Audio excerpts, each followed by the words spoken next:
Bom, eu não sou contra a ideia de que menos veículos particulares e mais transporte público seja a solução para o trânsito em São Paulo e no Brasil. Mas enquanto isso não acontece, que tal se a gente eliminasse um pouco de faróis, né? É uma teoria que eu estou propondo neste vídeo. Bom, começa no início tudo ia bem, né? Eram poucos veículos, passava um veículo, vinha outro. Aí começa o aumento dos carros. Começaram a pensar, então, como é que vai fazer para cruzá-lo, já que parecia que eles sozinhos não iam conseguir. No começo veio o guarda, né? Começaram a colocar o guarda. Aí, lembra do guardinha? Quer dizer, só se você for velho você vai lembrar, porque eles ficavam em cima daqueles barris, né? E com as bandeirinhas para um lado ou para o outro, era uma grande solução. Tem carro numa direção, então bandeirinha para aquele lado, só eles passavam. Carro na outra direção, só do outro lado passavam. E quando tinha muito carro dos dois lados, ele ficava bandeirando um pouco para cada lado. Aí os guardas começaram a faltar, alguns eram atropelados, né? Não tinha assalto naquela época, mas estavam pensando em outra solução. Bom, aí inventaram o farol, né? Bom, farol. John Farol inventou o farol. Um pouquinho de luz verde para cada lado, parecia que resolvia tudo. De repente o farol virou solução para tudo. Tem muito carro, coloca um farol. Tem pouco carro, coloca um farol. Aí os faróis começaram a entrar em demasia. Se a gente observar hoje, você tem vários locais em São Paulo que estão cheios de faróis. E eu tenho a impressão que um farol, ele retarda o trajeto ao invés de acelerar. Por quê? Se você observar que, por exemplo, você faz um trajeto de 30 minutos e pega 30 faróis, se você pegar metade deles fechado, estatisticamente, e perder 1 minuto em cada um, você ficaria 15 minutos parado. Ou seja, eu tenho o palpite que hoje a gente perde pelo menos aproximadamente metade do tempo parado nos faróis. Isso deixa também os veículos, mais veículos parados dentro de uma mesma área, dentro de uma área que você considera, aumentando assim o congestionamento. Além disso, você tem a tal da onda de ré. O que é onda de ré? Quando você dá uma fechada no semáforo, ele começa a aparecer uma onda de ré, que nem você está vendo aqui, né, os carros indo para trás, parece que eles estão indo para trás, porque eles não saem ao mesmo tempo, como é, por exemplo, no Fórmula 1, que abre o verde e todo mundo sai ao mesmo tempo. Logicamente que essas ondas de ré, elas se dissipam, né? E o tempo que essa dissipada acontece depende do tempo do farol, da frequência de chegada dos veículos, da velocidade que eles saem quando o farol abre e assim por diante.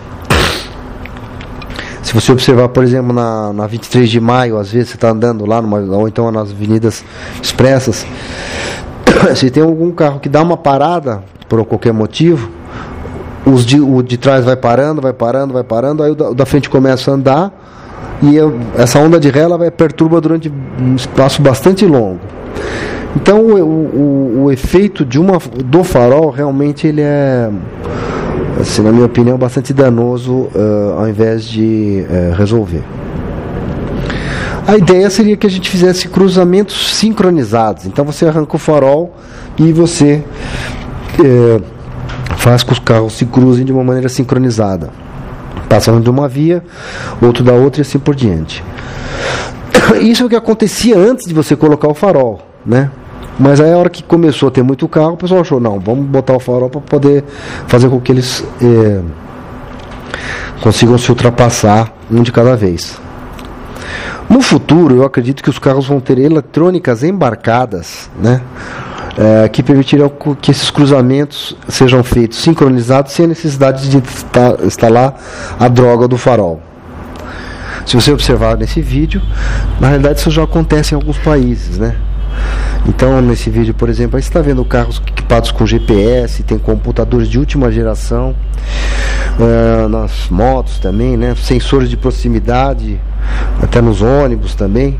E você pode observar que todo mundo se cruza de todo lado, não tem acidente e eles se cruzam sem problemas. Tem gente que acha que isso aí é o caos, eu acho que isso aí é a solução, né? Observe como os pedestres também andam com esses equipamentos. Só que infelizmente essa tecnologia ainda é muito cara, e só países avançados como os da foto ainda utilizam essa tecnologia hoje em dia. Bom, enquanto isso não acontece, qual que seria uma das ideias? A ideia seria você usar as rotatórias, né? Rotatória é um negócio que já existe, é uma boa solução. Onde tem rotatória você observa que elas funcionam bem, rotatórias pequenas, grandes e tal, só que não é em todos os lugares que elas cabem, né? Só em grandes cruzamentos que elas cabem. Mas isso aí você observa rotatórias em estradas, etc. A ideia deste vídeo reside nisso que você está vendo, que é transformar a quadra em quadra rotatória. Então, por exemplo, não cabe a rotatória, você transforma a quadra numa rotatória. Observa, por exemplo, como vocês estão vendo aí, que as ultrapassagens se dão dentro das quadras, ao invés dos cruzamentos.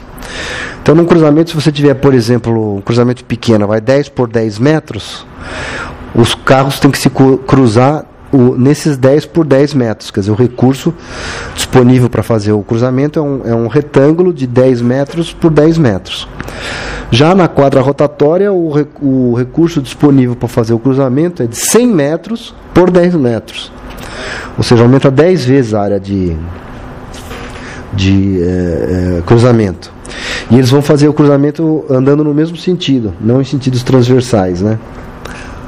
Então, eu acredito que com esse tipo de solução você consegue evitar o uso daquele farol lá. Na realidade, já existem lugares que isso aí é aplicado. Por exemplo, no aeroporto de Congonhas, que nem vocês estão vendo aí, na cabeceira da pista que fica na Bandeirantes com Washington Luiz, foi implementada uma solução que tem a mesma ideia, que é de ultrapassar os veículos em andamento.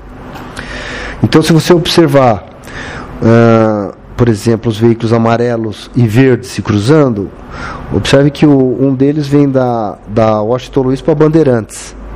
E eles ultrapassam os que vêm do aeroporto para a reta seguinte. Então eles se ultrapassam nesse segmento de reta. Da mesma forma, os veículos que vêm da Bandeirantes com destino ao Washington Luiz se cruzam com os que vêm da outra alça, mas também no pedaço de reta que fica ao lado, que são os veículos amarelo e branco se cruzando. Nessa, na minha opinião, brilhante solução, foram eliminados pelo menos 2 faróis. Bom, a quadra rotatória, devido ao fato de permitir um espaço maior de cruzamento e eles serem o cruzamento ser feito no mesmo sentido, eu tenho o palpite que ele aguenta cerca de 10 vezes mais o tráfego de cruzamento do que o cruzamento em si. Então existe uma chance de você aumentar 10 vezes a capacidade, talvez não seja 10, mas quase isso, a capacidade de tráfego de veículos, né, que as ruas podem aguentar. Bom, agora você pode, aqui você tem um exemplo aqui, que seria um exemplo extremo, onde você pode usar a quadra rotatória em várias configurações, né? É quase que um jogo de montar. Ou seja, nesse exemplo que está aí, você tem todas as quadras são rotatórias. Então observe que cada uma gira para um lado, então você acaba com todos os faróis. Nesse exemplo daí, você tem uma desvantagem que você anda o dobro aproximadamente, né? No máximo o dobro do percurso que você quer fazer. Ao invés de ser em linha reta, você anda como se fosse em zigue-zague, né? Por outro lado, você não freia, ou freia muito pouco, você não para o veículo, desperdiça menos combustível, porque não transforma a energia cinética do carro em calor, menos frenagens, e possivelmente vai gastar menos tempo também. Talvez o combustível seja o mesmo, vamos falar assim. Você pode também acomodar, como você está vendo agora aí, vias expressas para você. Então você tem um exemplo que todas as vias são rotatórias, menos a de baixo horizontal, que é uma via expressa, vamos dizer, seria uma rua expressa onde você só anda num sentido. As outras nem todas precisam ser rotatórias, mas o objetivo é onde tem o farol, você faz a rotatória. Bom, finalmente você tem a aplicação em grandes avenidas, né? É um conceito aí que já é conhecido no mundo, mas aqui a gente praticamente não usa. Então, você pega na Avenida Paulista, por exemplo, aqueles cruzamentos que tem lá, você pode trocar eles por uma solução como essa. Quer dizer, o cara está subindo a Campinas, por exemplo, anda algumas quadras para a direita, contorna e depois prossegue, né? Logicamente tem alguns grandes cruzamentos, como o da Brigadeiro, talvez não dê para fazer, mas uma boa parte daqueles faróis dá para eliminar tudo. Bom, gente, a ideia é essa daí, né? Transformar quadra em quadra rotatória com o objetivo de diminuir os faróis. Sobra a questão dos pedestres, né? Malditos pedestres. Então, qual que é a ideia? Os pedestres, você nas ruas onde precisaria de faróis para eles atravessarem, a gente colocaria faróis sob demanda, que são aqueles que o pedestre aperta. Se não tem pedestre, ele não perturba o trânsito. Se tiver pedestre, ele aperta. E essa pressão sob demanda seria controlada por um equipamento em cada farol, que já vai sentir a demanda na própria pressão, né, das pessoas que vão apertando, e vai vamos dizer, agrupando para perturbar o mínimo possível o trânsito, sem impedir que eles atravessem a rua. É isso aí, gente. andré.garcia@trixtech.com.br ou andré.garcia73@hotmail.com. Um abraço.